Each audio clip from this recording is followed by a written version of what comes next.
साल 1993 की बात है। डॉक्टर हरीश वर्मा जब पहली बार मधुपुर गांव पहुंचे थे तो उनके पास सिर्फ एक पुरानी एम्बेसडर गाड़ी, 2 सूटकेस और एक मेडिकल बैग था। शहर की चकाचौंध छोड़कर किसी दूर दराज गांव में सेवा करने का जज्बा ये उनके दिल में बरसों से पल रहा था। लखनऊ के नामी अस्पताल में 3 साल काम करने के बाद उन्होंने तय किया कि अब वक्त आ गया है कि वो उन लोगों के पास जाएं जिन्हें डॉक्टर की सबसे ज़्यादा ज़रूरत है। मधुपुर उत्तर प्रदेश के बलिया जिले का एक छोटा सा गांव, 300 घर, एक कुआं, एक टूटा फूटा स्कूल और एक मंदिर जिसकी दीवारें नमी से काली पड़ चुकी थी। यहाँ के लोग बीमार पड़ते थे तो झाड़ फूक होती थी, कभी कभी पास के कस्बे में जाते थे, पर रास्ता इतना उबड़ खाबड़ था कि बहुत से मरीज रास्ते में ही दम तोड़ देते थे। ग्राम पंचायत ने हरीश के लिए एक पुरानी हवेली का हिस्सा खाली करवाया था। हवेली के बाहरी कमरे में दवा खाना बना दिया गया और भीतर 2 कमरे हरीश के रहने के लिए। हवेली के बाकी हिस्से खाली थे, सालों से वीरान, दरवाजे जाले से भरे, खिड़कियों पर धूल की मोटी परत। पहले हफ्ते गांव वालों ने उन्हें शक की निगाहों से देखा। शहरी डॉक्टर, बड़े बड़े शब्द, अजीब दवाइयाँ, भरोसा करने में वक्त लगता है। लेकिन जब हरीश ने सरपंच रामदीन की बेटी को टाइफाइड से बचाया तो धीरे धीरे लोग आने लगे। सुबह से शाम तक दवा खाने में रौनक रहती। हरीश को वो जगह अच्छी लगने लगी थी। अकेलापन था, जरूर था, पर एक सुकून भी था। लेकिन उन्हें मालूम नहीं था कि यह सुकून चंद हफ्तों का ही मेहमान था। जुलाई का महीना था। मॉनसून उस साल देर से आया था, लेकिन जब आया तो बेरहम होकर आया। 3 दिनों से लगातार बारिश हो रही थी, खेत डूब रहे थे, नदी उफान पर थी और मधुपुर की कच्ची सड़कें कीचड़ के दरिया बन चुकी थी। उस रात, एक मंगलवार की रात, हरीश अपने कमरे में थे। रात के कोई 11 बजे का वक्त था। बाहर आंधी पानी का ऐसा शोर था कि खिड़की की चटकनी बार बार खटकते थे। हरीश एक पुरानी किताब पढ़ रहे थे, ग्रेज एनाटॉमी का संस्करण, जो उन्होंने मेडिकल कॉलेज के ज़माने में खरीदा था। तेल का लैंप चल रहा था। बिजली उस दिन शाम को ही चली गई थी। तभी दरवाजे पर दस्तक हुई। पहली दस्तक इतनी धीमी थी कि हरीश ने सोचा शायद हवा की वजह से कुछ हिला होगा। लेकिन फिर दूसरी बार, और इस बार ज्यादा जोर से। हरीश ने लैंप उठाया और दरवाजे की तरफ बढ़े। जब उन्होंने दरवाजा खोला तो बाहर एक आदमी खड़ा था। पहली नजर में वो बस भीगा हुआ लगा, सिर से पांव तक तरबतर। उसने एक पुरानी धोती पहने थे और कंधे पर एक मैला अगोछा था। उसकी उम्र 50 के आसपास की लगती थी। चेहरे पर पानी की धाराएं बह रही थी। आंखें, हरीश ने ध्यान दिया, बहुत ज्यादा खुली हुई थी, जैसे उसने अभी कुछ ऐसा देखा हो जिसे देखकर आंखें बंद करना भूल जाए। उसने कांपती आवाज में कहा कि उसके घर में उसकी बीवी बहुत बीमार है, बहुत तेज बुखार है, हाथ पांव ऐंठ रहे हैं और वो बेहोश होती जा रही है। गांव से थोड़ी दूर जंगल के पास ही उसका घर है। हरीश ने उसे पहचानने की कोशिश की। गांव के ज्यादातर लोगों को वो अब जानने लगे थे, लेकिन ये चेहरा, ये उन्हें पहचाना नहीं लगा। उन्होंने पूछा कि वो कौन है, कहाँ से आए हैं। आदमी ने बस इतना ही कहा कि उसका नाम रघु है और वो जंगल के उस पार रहता है। पहले शहर जाने की कोशिश की, लेकिन रास्ता बंद है। हरीश एक पल के लिए रुके। बाहर मूसलाधार बारिश थे। जंगल की तरफ जाना रात के वक्त अकेले ये समझदारी नहीं थे, लेकिन डॉक्टर की कसम यही थी कि जान बचाना पहला फर्ज है। उन्होंने अपना मेडिकल बैग उठाया, टॉर्च ली और कोट पहनकर उस आदमी के पीछे निकल पड़े। रात के उस अंधेरे में रास्ता किसी बुरे ख्वाब जैसा था। टॉर्च की रोशनी बारिश में लगातार धुंधली होती जा रही थी। कीचड़ में हर कदम धंसता था। पेड़ों की शाखाएं हवा में इस तरह हिल रहे थे जैसे कोई विशालकाय जीव अपनी बाहें फैलाए खड़ा हो। रघु उनके आगे आगे चल रहा था। एक अजीब बात थी, हरीश को शुरू से महसूस हो रहे थे वो आदमी बारिश में भीग नहीं रहा था। यानी वो पहले से भीगा हुआ था जरूर, लेकिन अब इस मूसलाधार बारिश में उसके कपड़े और भीगते क्यों नहीं दिख रहे थे। हरीश ने इसे अपनी थकान का असर समझा और आगे बढ़ते रहे। जंगल घना होता जा रहा था, रास्ता पतला होता जा रहा था। कोई 15 मिनट चलने के बाद एक झोपड़ी नजर आई। मिट्टी की दीवारें, फूस की छत जो आधी उखड़ चुके थे और एक टूटा हुआ दरवाजा जो बस अड़ा हुआ था किसी तरह। झोपड़ी के आसपास कोई और घर नहीं था, कोई रोशनी नहीं, न भीतर न बाहर। रघु ने दरवाजा धकेला और भीतर घुस गया। हरीश ने टॉर्च की रोशनी में भीतर देखा। एक चारपाई थे, उस पर एक औरत लेटी थी। हरीश भीतर आए और औरत के पास झुके। पहली नजर में उन्हें कुछ समझ में नहीं आया, फिर उन्होंने ध्यान दिया। तभी उनके पेट में एक अजीब सी ठंडी लहर दौड़ गई। औरत की त्वचा का रंग वो रंग नहीं था जो किसी जिंदा इंसान की त्वचा का होता है। वो मटमैली नीली थी, होंठ बैगनी, आंखें बंद थे, लेकिन पलकें इस तरह थिरथिरा रहे थे जैसे भीतर कुछ हिल रहा हो। नाक के नीचे हरीश ने ध्यान से देखा, कोई सांस नहीं थे। उन्होंने जेब से पेन निकाला और उसके नाक के सामने रखा। कोई हरकत नहीं। उन्होंने नब्ज देखी, कलाई ठंडी थी, बर्फ की तरह ठंडी, नब्ज नहीं थे। हरीश के हाथ कांपे। उन्होंने स्टेथोस्कोप निकाला और सीने पर लगाया। कुछ नहीं, बस सन्नाटा। ये औरत मरी हुई थी और ये मौत हरीश के अंदाजे के मुताबिक कई घंटे पहले हुए थे, शायद दोपहर में या उससे भी पहले। हरीश ने पलटकर रघु की तरफ देखा। रघु कमरे की दीवार के पास खड़ा था जहां अंधेरा था। टॉर्च की रोशनी उस तक ठीक से पहुंच नहीं पा रहे थे। हरीश ने टॉर्च उसकी तरफ मोड़ी और फिर वो जम गए। रघु की आंखें जो पहले बहुत खुले थे अब पूरी तरह बंद थे। उसका सिर थोड़ा झुका हुआ था और उसके पांव, हरीश की टॉर्च की रोशनी नीचे गई। उसके पांव जमीन से कुछ इंच ऊपर थे और वो हवा में था। हरीश की सांस रुक गई। उन्होंने आंखें झपकाई, फिर से देखा। रघु के पांव धरती से ऊपर थे, बस थोड़ा सा, 2 या 3 इंच, लेकिन ऊपर थे। उसका शरीर एकदम स्थिर था, जैसे लटका हुआ हो बिना किसी रस्सी के। हरीश का पूरा शरीर सुन्न हो गया। वो पीछे हटे। चारपाई का किनारा उनकी पिंडली से लगा और वो लड़खड़ाए, लेकिन गिरे नहीं।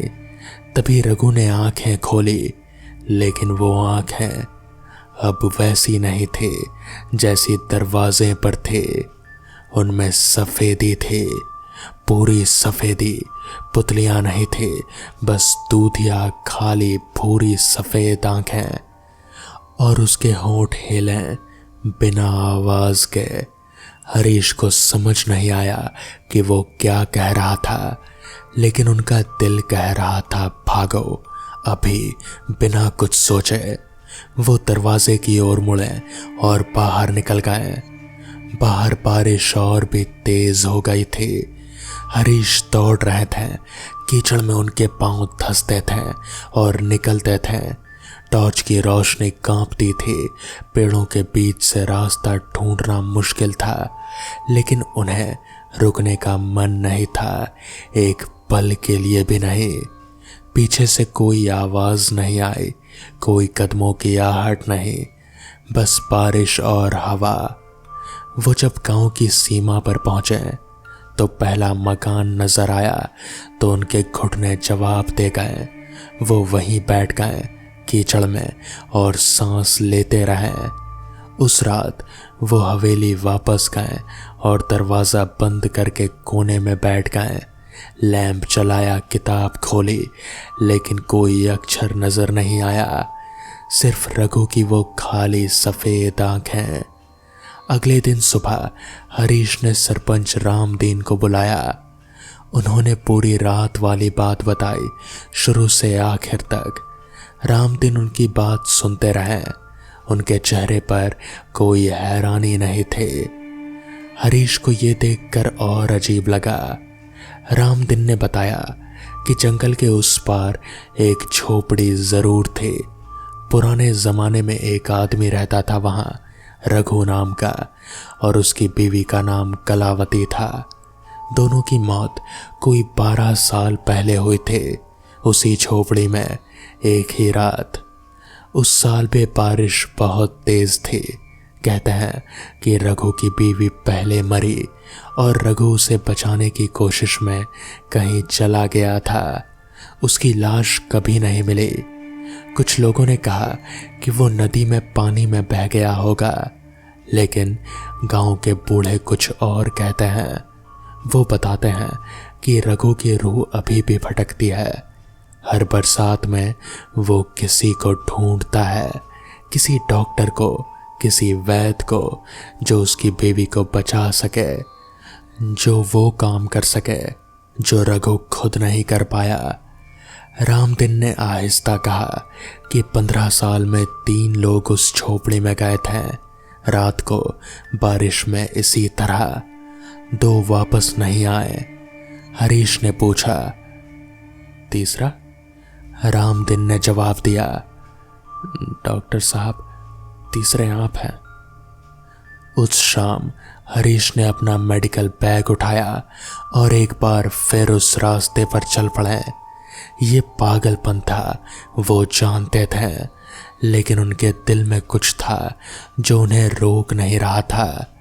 शायद वो डॉक्टर होने का बोझ था, शायद जिज्ञासा थी, शायद ये साबित करने की जिद कि उस रात जो हुआ वो बस उनका वहम था।